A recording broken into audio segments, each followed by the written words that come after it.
മുട്ട ആവശ്യക്കാർക്ക് ഇവിടെ കൊടുക്കാറുണ്ടോ? കൊടുക്കുന്നുണ്ട്. ഒരു മുട്ടയ്ക്ക് എത്ര വെച്ചിട്ടാണ് കൊടുക്കുന്നത്? 50 രൂപ വെച്ച് ഒരു മുട്ടയ്ക്ക്. പിന്നെ അതുപോലെ തന്നെ നമ്മുടെ കോഴി കുഞ്ഞുങ്ങളെ കൊടുക്കാറുണ്ടോ? കരിങ്കോഴി ഇതുപോലെ ചങ്ങനാശ്ശേരിയിൽ ഇരുന്നപ്പോ ഞാൻ വിറ്റപ്പോ ഒരുത്തം പൂജയ്ക്ക് വേണ്ടിട്ട് 1500 രൂപയ്ക്ക് മേടിച്ചോണ്ട് പോയി. ഓക്കെ, മന്ത്രവാദം കാര്യങ്ങൾക്ക് വേണ്ടി കരിങ്കോഴികളെ തന്നെ ചെയ്യുന്നുണ്ട്. ചില അമ്പലങ്ങളിൽ കരിങ്കോഴിയെ സമർപ്പിക്കാറുണ്ട്. മലയാളപ്പുഴ അമ്പലത്തിൽ കരിങ്കോഴി കോഴി ഇതുണ്ട് വഴിപാടായിട്ട് കൊടുക്കാറുണ്ട്. ചിലപ്പോ എത്ര നാളായിട്ട് ഇവിടെ കരിങ്കോഴി വളർത്തുന്നുണ്ട്? ഞാനിപ്പോ 1 കൊല്ലമായി വളർത്തി. തുടക്കത്തിൽ എന്റെ 50 എണ്ണമാണ് സ്റ്റാർട്ടിങ്ങില്. അന്നേരം കരിങ്കോഴി മുട്ടയെ കുറിച്ച് ഞാൻ പലയിടത്തും പോയിട്ട് മധ്യപ്രദേശിൽ പോയി പഠിച്ചു കഴിഞ്ഞപ്പം നമുക്ക് നല്ല ആഹാരം കിട്ടണമല്ലോ. അതിന് ഫസ്റ്റിലെ കൊടുക്കുന്ന മുട്ടയും പാലുമാണ്. അതിന് പാല് ഗീർ പശുവിന്റെ പാലാണ് പ്രധാനപ്പെട്ട. 1 കിലോയ്ക്ക് 300 രൂപ വിലയുള്ള ഗീർ പശുവിന്റെ പാല്. പിന്നെ വിറ്റാമിൻ ഉള്ളതെന്ന് പറഞ്ഞാൽ നമ്മുടെ ഇതിന്റെ മുട്ടയ്ക്കാണ്, ഇതിന്റെ ഇറച്ചിക്കാണ്, കരിങ്കോഴിയുടെ. അതുകൊണ്ടാണ് എന്റെ അമ്മയ്ക്ക് 95 വയസ്സുണ്ട്.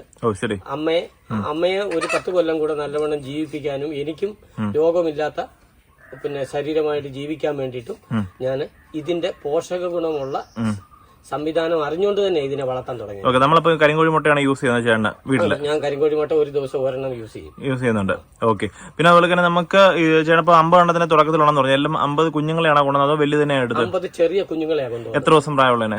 അതിന് 1 ഡേ പ്രായമുള്ളതിനെ 50 എണ്ണത്തിനെ കൊണ്ടുവന്നത്. അതിപ്പോ അതിനെ വളർത്തി വലുതാക്കിയാണ് ഇപ്പൊ ഇത്രയും കാണുന്നത് അല്ലേ? അതിനോടൊക്കെ ആവശ്യക്കാരെല്ലാം വരുവാണെന്നുണ്ടെങ്കിൽ അവർക്ക് കൊടുക്കുകയും ചെയ്യും. നമുക്ക് എത്ര വില എത്ര പൂവൻ കോഴിയാണ് ഇവിടെ മെയിൻ ആയിട്ടുള്ളത്? ഇതിനകത്ത് ഇപ്പം 10 പെടയും 25 പൂവനും 25 പെടയും 10 പൂവനും അങ്ങനെയുള്ളത് അല്ലേ? ഓക്കെ, അങ്ങനെ ഒരുമിച്ച് അവരെ ഇട്ടിരിക്കുകയാണ്. അപ്പൊ ഇതിനെ കുഞ്ഞുങ്ങളെ ഉത്പാദിപ്പിക്കുന്നതിന് വേണ്ടിയിട്ടുള്ളതാണ് ഞാൻ ഉദ്ദേശിക്കുന്നത്. ഇതിനകത്തുനിന്ന് ഒരു ദിവസം ഒരെണ്ണം ഒരു മുട്ടയിടും. ഒരു മാസം 120 മുട്ട, 100 മുട്ട നമുക്ക് മൊത്തത്തിൽ കിട്ടുന്നുണ്ട്. ഒരു വർഷം ഒരു കോഴിയിൽ നിന്ന് കിട്ടും. ഓക്കെ. അന്നേരം അത്രയും ഇപ്പൊ 20-25 കോഴി ഉണ്ട് എന്റെ. അന്നേരം മിനിമം കുറഞ്ഞ കുട്ടിക്കോ അത് മുട്ടയിടുന്ന രീതി വേറെ രീതിയിലാണെങ്കിലും ഒരു ദിവസം ഒരു 10 എണ്ണം വെച്ച് കൂട്ടിയാലും ഒരു 300 മുട്ടയ്ക്ക് നമുക്ക് കിട്ടുന്നുണ്ട്. നല്ല ആഹാരം ജനങ്ങളിലേക്ക് ഇതിനെ കുറിച്ചുള്ള അറിവ് ഇവിടുത്തെ ആൾക്കാർക്ക് കുറവാണ്. അത് എത്തിക്കുക എന്നുള്ളതാണ് ഇതിന്റെ പ്രധാന ഉദ്ദേശം. ആവശ്യക്കാർക്ക് ഇവിടെ കൊടുക്കാറുണ്ടോ? കൊടുക്കുന്നുണ്ട്. ഒരു മുട്ടയ്ക്ക് എത്ര വെച്ചിട്ടാണ് കൊടുക്കുന്നത്? 50 രൂപ വെച്ച് ഒരു മുട്ടയ്ക്ക്. പിന്നെ അതുപോലെ തന്നെ നമ്മുടെ കോഴി കുഞ്ഞുങ്ങളെ കൊടുക്കാറുണ്ടോ? കോഴി കുഞ്ഞുങ്ങളെ ഇപ്പൊ ആയിട്ടില്ല, ആവുന്നേ ഉള്ളൂ. അതിന് ഞാൻ ഈ വണ്ടി ഉണ്ടാക്കി ഇത് റോഡ് സൈഡിൽ വെക്കാൻ പോവാം. ഒരു കോഴിയിൽ നമുക്ക് ഏകദേശം ഒരു 120ഓളം മുട്ട നമുക്ക് ഒരു വർഷം കിട്ടും അല്ലേ? ഓക്കെ. അപ്പൊ നമുക്ക് മെയിനായിട്ട് ഈ ഒരു കോഴിയുടെ ഒരു ഔഷധ ഗുണമാണ് മെയിനായിട്ടുള്ളത് അല്ലേ? ഓക്കെ. നമുക്കിപ്പം 25ഓളം മുട്ട ഇടുന്ന കോഴികൾ ഇവിടെ ഉണ്ട്. ഓക്കെ. അപ്പൊ ഇത് സാധാരണ കോഴി അപേക്ഷിച്ചിട്ട് ഇതിന്റെ ഒരു മുട്ട ഇടുന്ന എത്ര മാസം മുതലാണിത്? ഇത് 7-ാമത്തെ മാസം മുട്ടയിട്ട് തന്നെ എനിക്ക്. ശരി. ഇപ്പം മഴ ആയതുകൊണ്ട് ഒരു മാസം നിൽക്കുക. ശരി. മുട്ട ഇടുന്നില്ല. മഴ സമയത്ത് മുട്ടയിടൽ കുറവാണ്. ചേട്ടൻ ഇപ്പൊ ഇവിടുത്തെ ഒരു പരിപാലന രീതി എങ്ങനെ? ഇവരുടെ ആഹാരവും കാര്യങ്ങളൊക്കെ എങ്ങനെയാണ് കൊടുക്കുന്നത്? എന്ത് ആഹാരം എന്ന് പറയുന്നത് നമ്മള് കടയിൽ നിന്ന് മേടിക്കുന്നത്. പിന്നെ ഞാൻ ഈ ചേമ്പ് ഇപ്പം വെട്ടി അത് പുഴുങ്ങി അത് കൊടുക്കും. അതും പിന്നെ അതിന്റെ തവിട്, അരിത്തവിടൊക്കെ 10-300 രൂപയുടെ അരിത്തവിട് 10-700 രൂപയ്ക്ക് ഇവിടെ വിൽക്കുന്നത്. ശരി. മനസ്സിലായില്ലേ? തീറ്റ ചെലവ് കൂടുതലാണ്. തീറ്റ ചെലവില്ലെങ്കിൽ നമ്മൾ ഈ കോഴിയെ നമുക്ക് 500 രൂപയ്ക്കും മുട്ടയെ 10 രൂപയ്ക്കും കൊടുക്കാൻ പറ്റും.